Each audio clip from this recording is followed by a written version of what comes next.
Okay, let's build on the pressure control that we just looked at. That was a great place to mount, but we also have some nice submission attacks that we can do from that spot because of how far he's turned over to the other side. Some great things become available to us. All right, so let's check that out. Okay, so once again, we're here. All right, I start to walk, drive my hip, folding his legs over to the other side. Bring the knee under, between the legs. Good control here, all right? So, let's turn the other way for a second. And what you're going to see is how far he is to his side here once I get here, okay? No matter how much he wants to keep this elbow down and in, it's very easy for me to kind of switch from being in a great control around his hip to being in a great control around his head and shoulders. All right? So all I do is start to slide up and bring my knee under his arm. Okay? It's really hard for him to stop that because of the way he's on his side. Easy for me to get under his elbow. And now I'm going to walk even higher. Okay? To where his arm is completely over my hip. Okay? Not in front of me at all. All right? So I'm high here. Okay? Now, I have some great space to be able to look for a step over triangle position. Okay? In this case now, I'm going to start to bring my knee up here next to his hip, and I really don't care about his legs anymore. All right? If I can kind of keep my hand on his leg and maintain a little bit of control of him on that side, that'd be great. But if he started to turn into me, that's no problem. I want to bait him to look to block and protect against my leg. Okay? So it's very common for him, once again, to use his hand here. All right? And you guys are going to see this angle first. Watch how I maneuver my body to be able to step over. Okay, so I'm here. I see his hand block my leg. Now I'm going to pin his hand down to his body. Lean to my left side. Okay, I want to give myself lots of room to be able to step over. So I'm going to lean. So now this leg is light, and I can step over, taking my heel towards his ear.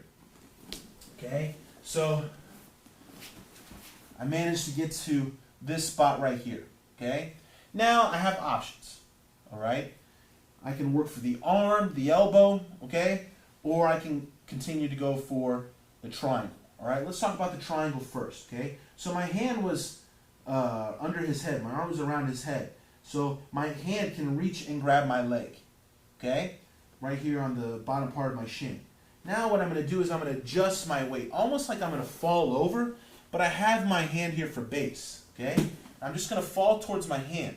Now I have a lot of room and ability to start to pull my leg through around his neck and shoulders and make the actual triangle lock. From there, you see how I kind of let this arm go so I can cross it, get to his head, and pull for the finish. Okay? Stay on top though. All right? You know, I'm not going to say that you couldn't roll over and finish it from your back. Of course you can. But if he was going to escape, it's going to happen when you're on your back, okay?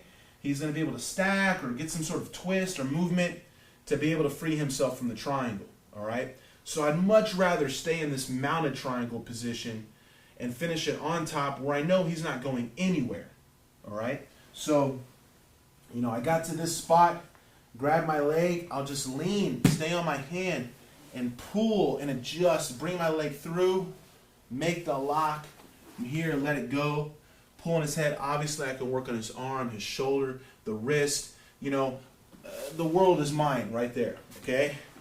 But like I said, stay on top, all right? Just from experience, look, the only way he's going to get out is if he made you fall over, all right? And he was on top. So, you know, don't give him any extra opportunities than what he needs, all right? So there's the triangle option. Let's go through it again, and now we'll look at how to attack the arm, okay? So once again, a lot of pressure, fold him over, boom, get to the control, slide under that elbow, knee onto the hip. From here, I check the arm, lean, okay? Make sure you get this lean. Makes it easy for you to step over and not get your legs stuck in any sort of half guard, okay? Get my step. here. All right. Now, a lot of times I like to go for the elbow. Okay. You know, it's really your option or your choice. Okay.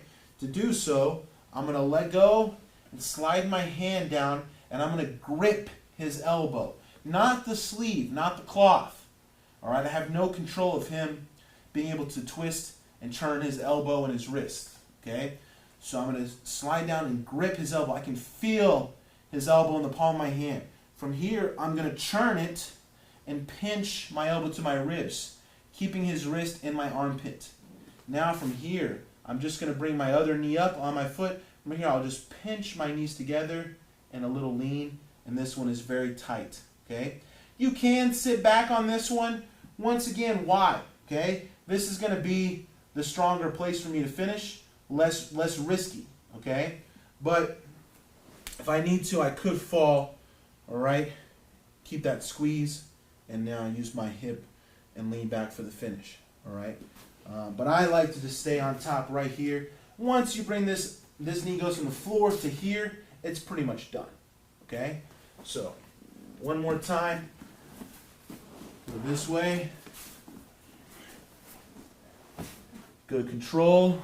Knee under, block high, bait them, okay? They're going to want to block. Boom. Here, I can go for the triangle, or there's the arm.